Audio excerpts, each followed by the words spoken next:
Have you ever wondered why God seems so calm exactly when your life feels like it's falling into chaos? When everything around you appears to be collapsing, when problems keep growing, when the answer you were hoping for doesn't come, and it still feels like God isn't reacting? Have there been moments when you thought, "God, don't you see what's happening to me?" That question isn't new. It once appeared inside a small boat in the middle of a storm. In this video, we're going to look at one of the most intriguing moments in the Gospels, when a violent storm nearly sank the disciples' boat, while Jesus was simply sleeping. Why was he so calm? What did Jesus understand that the disciples had not yet realized? And more importantly, what does this story reveal about the storms you may be facing today, whether they are anxiety, fear, financial pressure, relationship conflicts, or that overwhelming feeling that everything is slipping out of control? If you've ever felt that God seemed silent at the exact moment you needed help the most, this video may completely change the way you interpret the crises in your life. Because maybe the real issue isn't the storm itself, but what the storm is trying to teach you. And once you begin to understand that, something inside you starts to shift, even before the storm passes. Before we continue, it's worth mentioning something important. This content was developed with the help of artificial intelligence tools to support the research, organization of ideas, and the construction of this biblical reflection. The intention is to use technology as a tool to make the message clearer, more accessible, and deeper. But the central message remains the same one that has endured for generations: the Word of God and the lessons it reveals for real life. Now, to understand why Jesus could remain calm in the middle of a storm that terrified experienced men of the sea, we need to go back to the beginning of the story, even before the wind started to blow. Many times when we are in the middle of a crisis, we completely forget how the journey began. The storm takes up so much space in our minds that it feels as if it has always been there. But in the story we are about to examine, everything began with a clear direction given by Jesus. In the Gospel of Mark, chapter 4, verse 35, it says, "On that day, when evening had come, Jesus said to his disciples, 'Let us go over to the other side.'" At first glance, this sentence may seem simple, but it carries something extremely important. Before any wind appeared, before any wave threatened the boat, Jesus had already declared the destination of the journey. This means the crossing was not an accident. It was not something improvised. There was direction. There was purpose. Jesus did not say, "Let's try to cross." He said, "Let us go over to the other side." That detail completely changes how we see the story, because something very similar often happens in our own lives. There are moments when we feel that God is leading us somewhere, a decision that seemed right, a path that seemed meaningful, a new beginning that appeared aligned with what we believed. But then, in the middle of the journey, something unexpected happens. What started with clear direction begins to face resistance. What seemed like a peaceful path begins to present difficulties. And when that happens, the first human reaction is often to think, "Maybe I misunderstood everything." How many people start something believing God is guiding them, and when difficulties appear, they begin to doubt the path completely? It is almost as if the presence of a storm is automatically interpreted as the absence of divine direction. But this story begins by reminding us of something extremely important. The presence of a storm does not cancel the promise that started the journey. The disciples were in that boat because Jesus placed them there. They were crossing that sea because he told them to cross it, and yet the storm still came. This reveals a spiritual principle we often forget.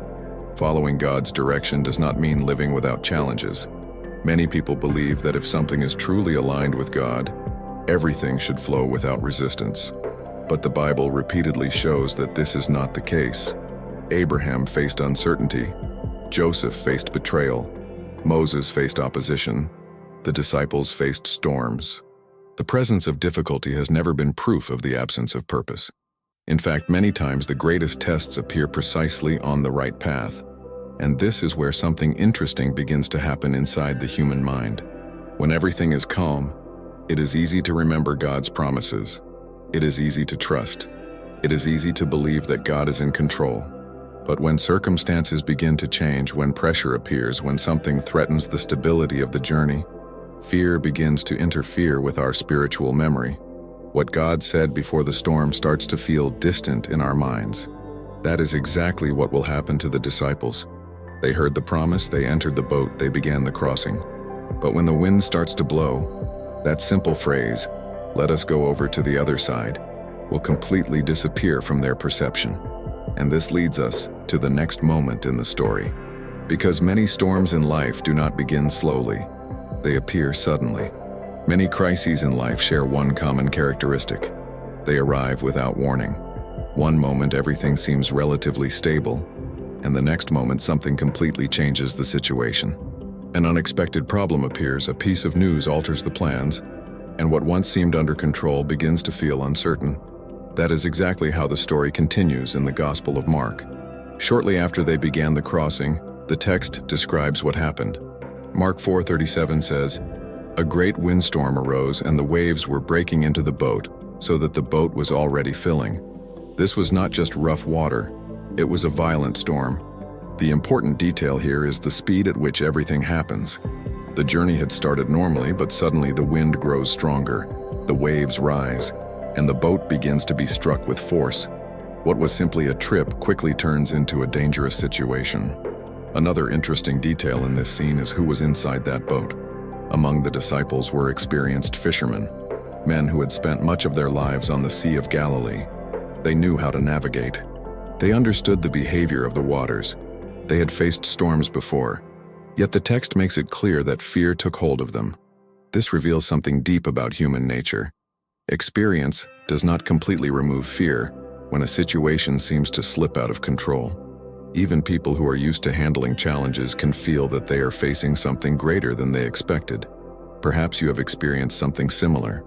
A moment when life seemed to be moving along a predictable path, but suddenly something changed.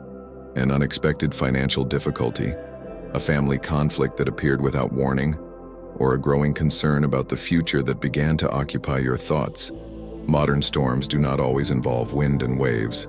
Sometimes they appear as emotional pressure, anxiety, or the feeling that several areas of life are becoming unstable at the same time. And when that happens, the first reaction is often a sense of losing control.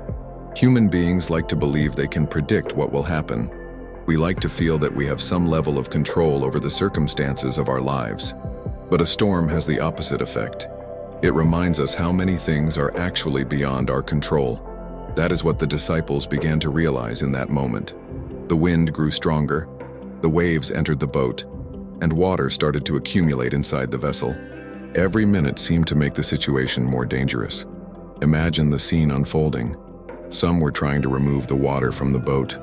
Others were attempting to maintain direction, while the wind made every effort more difficult. The atmosphere was becoming tense because everyone knew that this situation could end badly. At that point, the storm stopped being just a natural event and became an emotional crisis. Fear grew because the mind began to imagine the consequences. The focus shifted entirely to the immediate danger.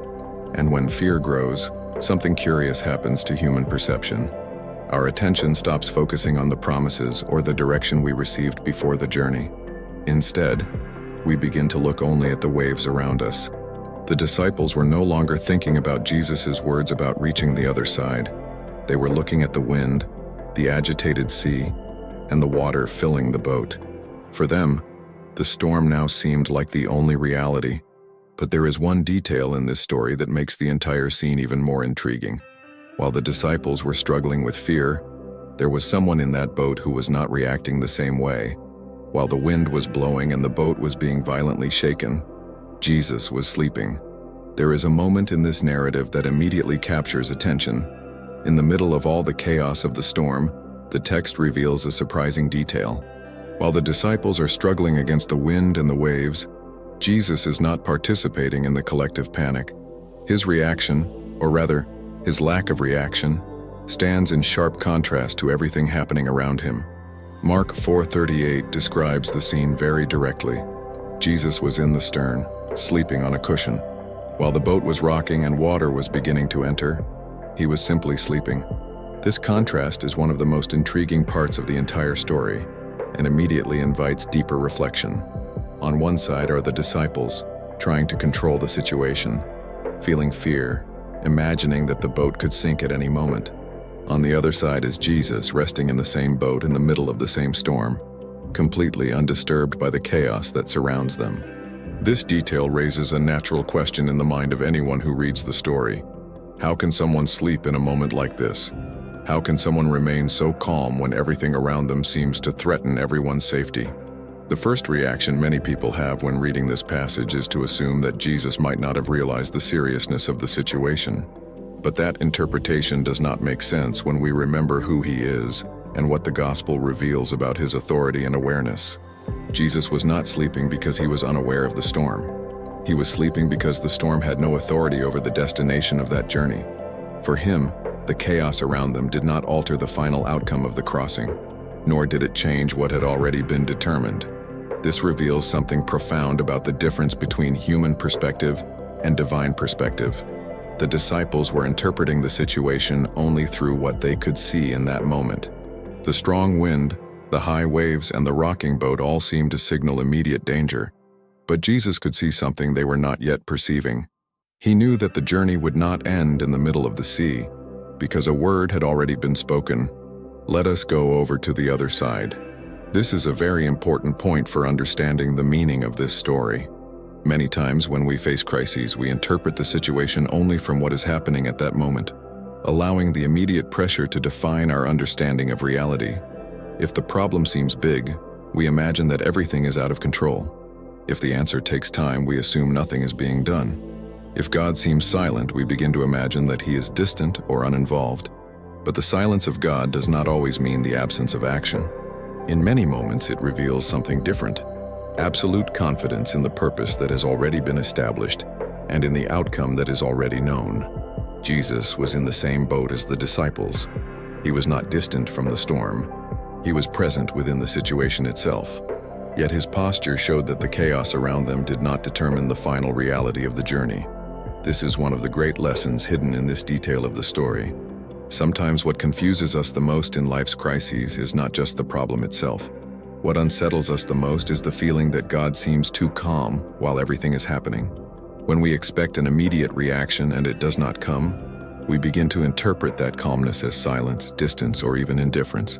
And it is exactly at that point that fear begins to distort our perception and influence the conclusions we draw. That is what happened to the disciples in that boat. The storm was happening and the calmness of Jesus seemed incomprehensible to them. What should have transmitted security began to generate even more confusion in their minds. Because when fear takes over the mind, it changes the way we interpret even the presence of God and the meaning of what we are experiencing. Before we move to the next moment of the story, I want to take a moment to make a simple invitation. If this kind of biblical reflection helps you see life with greater clarity and strengthen your faith, consider subscribing to the channel. That way you can continue receiving content that connects the teachings of the Bible with practical applications for the challenges of everyday life. Now the story will reveal something very important. Because when fear grows and the mind begins to interpret everything the wrong way, a question emerges, one that many human beings have asked during moments of crisis. A question that reveals a great deal about what we truly believe about God.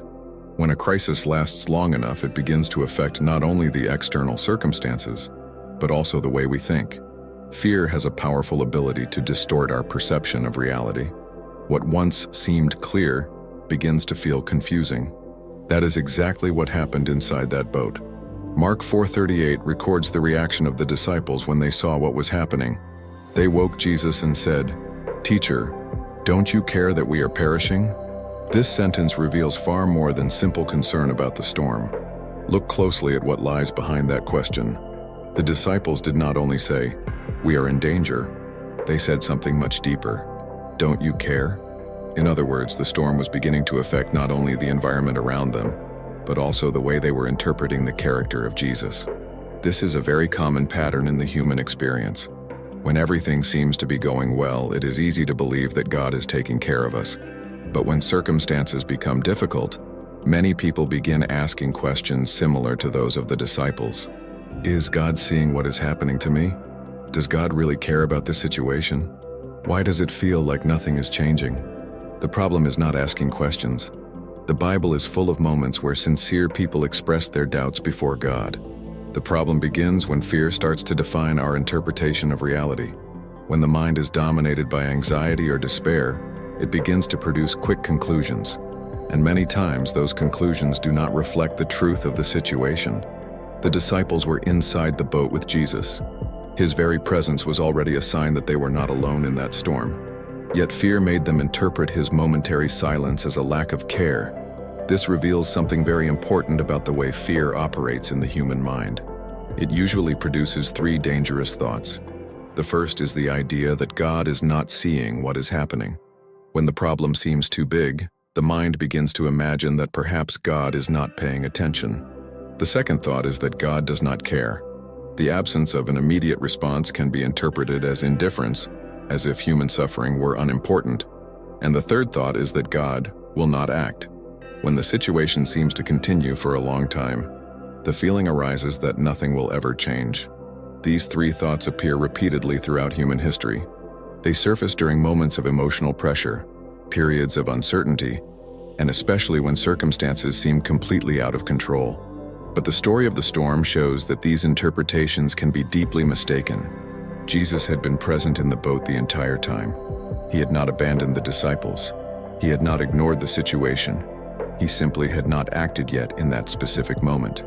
There is an important difference between the absence of action and the absence of control. Sometimes God allows certain situations to continue for a time, not because he has lost control, but because something deeper is being revealed through the process. In the case of the disciples, the storm was exposing something about the way they were interpreting reality. Fear was causing them to forget who was in the boat with them. And that is a lesson that remains extremely relevant today. Many times, the greatest impact of a storm in our lives is not the problem itself, but the way we begin interpreting everything around us. When fear grows, it starts to change how we see circumstances, people, and even the presence of God. But the story is not finished yet, because after the disciples ask that question, "Don't you care that we are perishing?" Jesus finally stands up. And what happens next reveals something remarkable about who truly has authority over the storm. Chaos, strong winds, waves crashing into the boat, fear growing inside the disciples. The feeling is that the situation is about to spiral completely out of control. But then Jesus stands up. The Gospel of Mark describes this moment very clearly. In Mark 4:39 it says, "Then he arose, rebuked the wind, and said to the sea, 'Peace, be still.'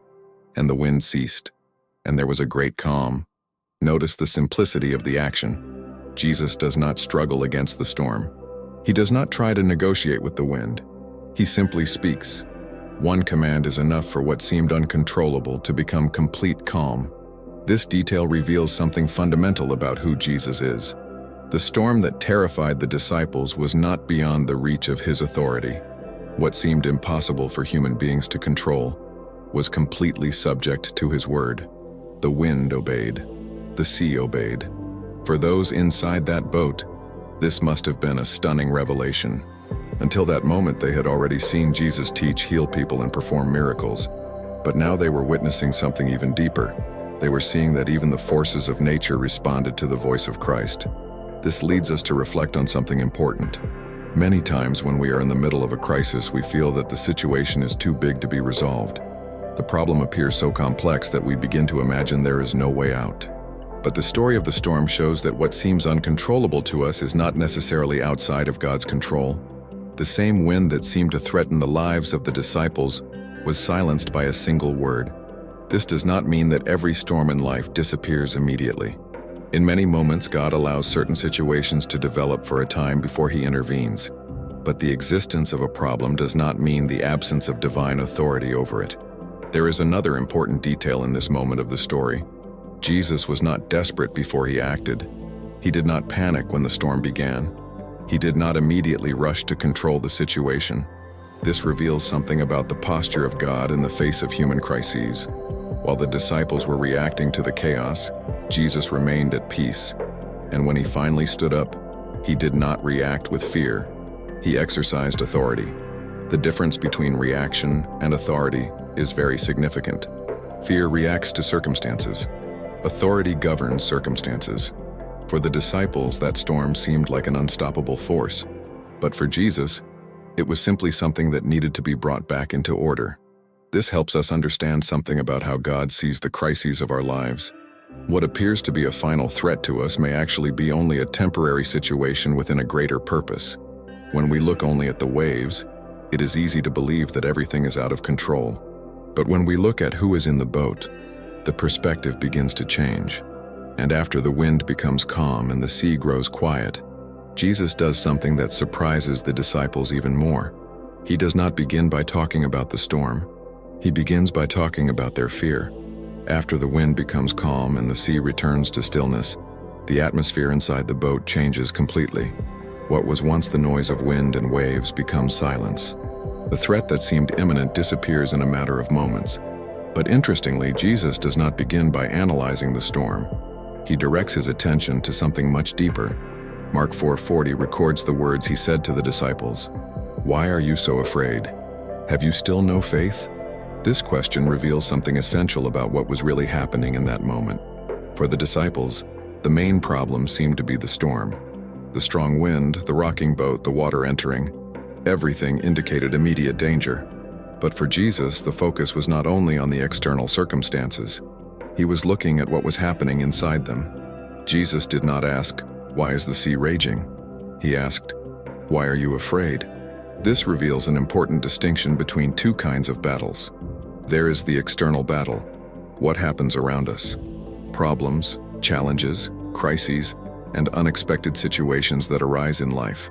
But there is also the internal battle, the way we interpret what is happening. And many times this second battle is even more decisive. When fear takes control of the mind, it begins to change the way we see everything. What could be faced with confidence begins to seem impossible. What could be interpreted as a challenge begins to feel like a final threat. That is what happened to the disciples in that boat. They were in the presence of Jesus. They had seen miracles. They had heard his teachings. Yet when the storm appeared, fear took over their interpretation of reality. The question of Jesus reveals that faith does not mean the absence of storms. Faith does not prevent the wind from blowing or the waves from rising. Faith operates at another level. It changes the way we move through these situations. Faith is trusting God even when circumstances have not yet changed. This does not mean ignoring reality or pretending that problems do not exist. It means recognizing that visible reality is not the only reality present. The disciples were looking only at the troubled sea, but there was something far more important inside that boat, the presence of Jesus. And when Jesus asks this question, "Have you still no faith?" he is inviting the disciples to realize something they had not yet fully understood. If he was there, the storm could not determine the destination of the journey. This is a lesson that has crossed centuries and remains deeply relevant today. Many people face situations where everything seems uncertain, difficult decisions, emotional pressure, worries about the future. In those moments, the natural tendency of the mind is to focus only on the problem. The waves seem too big. The wind seems too strong. But the question of Jesus continues to echo throughout history. Why are you so afraid? It is not an accusation. It is an invitation to change perspective, not to look only at the storm, but to remember who is in the boat. And this shift in perspective leads us to the final deep lesson that this story reveals. Because the calmness of Jesus in the middle of the storm was not just an interesting detail. It was showing a kind of peace completely different from the one the world usually offers. There is a detail in this story that often goes unnoticed when we read the account quickly. Even before Jesus calmed the storm, he was already demonstrating something extremely powerful, a peace that did not depend on circumstances. Long before the wind stopped and the sea became calm, that peace was already present in him, quietly revealing a deeper spiritual reality. While the wind was blowing and the boat was being shaken by the waves, Jesus was sleeping. This was not carelessness, nor indifference. It was the expression of a peace that was not determined by the environment around him. His rest in the middle of the storm showed that the external chaos had no authority over his inner stability. This moment highlights the difference between two types of peace that exist in human life. There is a peace based on circumstances. This kind of peace depends on everything going well. When the bills are paid, when relationships are stable, when plans are unfolding as expected, the mind feels secure and life seems manageable. But there is another kind of peace, a peace that does not depend on external stability. It does not rise and fall with the circumstances of life. Instead, it remains steady even when everything around us feels uncertain. Jesus describes this kind of peace in John 14:27 when he says, "Peace I leave with you, my peace I give to you. I do not give to you as the world gives." Notice that he makes a clear distinction. There is the peace that the world offers, and there is the peace that he offers. The peace of the world depends on favorable circumstances. When things are going well, it feels strong.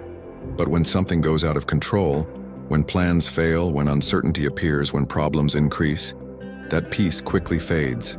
But the peace Jesus demonstrates in the boat is different. It is born from absolute confidence in the sovereignty of God. It is the calm of someone who knows that no storm can change the final purpose of the journey. That is why he could sleep while the wind was blowing. Not because the storm did not exist, but because it had no authority over what God had already determined. This is one of the deepest transformations that faith can produce within a person. When someone begins to understand who God truly is, the way they move through crises begins to change. The problems do not automatically disappear. Life continues to present challenges, uncertainties, and difficult moments. Storms still appear, and the waves can still feel intimidating. But the way we respond to those situations begins to shift. Anxiety begins to lose part of its power. Fear no longer governs our decisions or dominates our thoughts. And in the place of desperation, a quiet confidence begins to grow. The confidence that God remains present even when circumstances seem unstable and unclear. This peace does not mean passivity. It does not mean ignoring problems or pretending that everything is fine. It means facing the storms of life without allowing them to rule the heart. It means standing in the middle of uncertainty while knowing that God has not lost control. That is exactly what Jesus was teaching in that boat. The storm was around them, but it did not need to dominate what was inside them. And this is an extremely relevant lesson for anyone who is facing difficult moments today. Many times the question we ask is, how can I avoid all the storms of life? But perhaps the more important question is different. How can we go through these storms without losing our inner peace? The story of the storm shows that the answer is not found in controlling every circumstance, but in recognizing who is present in the journey. If Jesus is in the boat, the storm may shake the path, but it does not have the authority to define the destination. Before we conclude this reflection, I want to make a simple invitation. If this kind of biblical content helps you understand life better, strengthen your faith, and find clarity during difficult moments, consider subscribing to the channel. That way you can continue receiving new studies and reflections that connect the teachings of the Bible with practical applications for life's challenges. And now that we have seen what this story reveals about fear, faith, and the peace of God, we need to look at the final meaning of this experience, because there is a powerful conclusion hidden within this crossing. Storms are part of life's journey. At some point, all of us pass through seasons when circumstances feel unstable, answers take time to appear, and the future seems uncertain. In those moments, it is easy to imagine that something is out of control. The story of the storm at sea shows us that the disciples experienced exactly this kind of moment. The wind was strong, the waves were crashing into the boat, and the sense of danger felt real. Everything suggested that the journey might end unexpectedly. But there was one detail that completely changed the meaning of that situation. Jesus was in the boat. His presence did not prevent the storm from appearing, but it guaranteed that the storm would not have the final word over the journey. What seemed like absolute chaos was still within the reach of divine authority. This is one of the most important messages of this story. Storms do not mean abandonment. Silence does not mean absence. And the calmness of God does not mean indifference. Sometimes what appears to be a moment of divine absence is actually a moment in which God is revealing something deeper. He is showing that faith is not built only when everything is calm, but also when we learn to trust in the middle of the waves. The disciples began that journey hearing a simple promise: "Let us go over to the other side." And at the end of the storm, that promise was still valid. This means the destination of the journey was never truly in danger. Perhaps you are going through a storm right now. It may be anxiety, financial pressure, family conflicts, or the feeling that many things are happening at the same time. If that describes the moment you are living in, remember something important. The storm may shake the boat, but it does not have the authority to decide the destination of your journey. If Jesus is in the boat, the story is not over. And sometimes the greatest transformation that happens during a storm is not only the calm that appears outside, but the peace that begins to grow within us. Because when we learn to trust God even in the middle of the waves, something changes in the way we move through life. The storm may continue for a while, but the heart is no longer ruled by fear, and that is exactly where true peace begins to appear.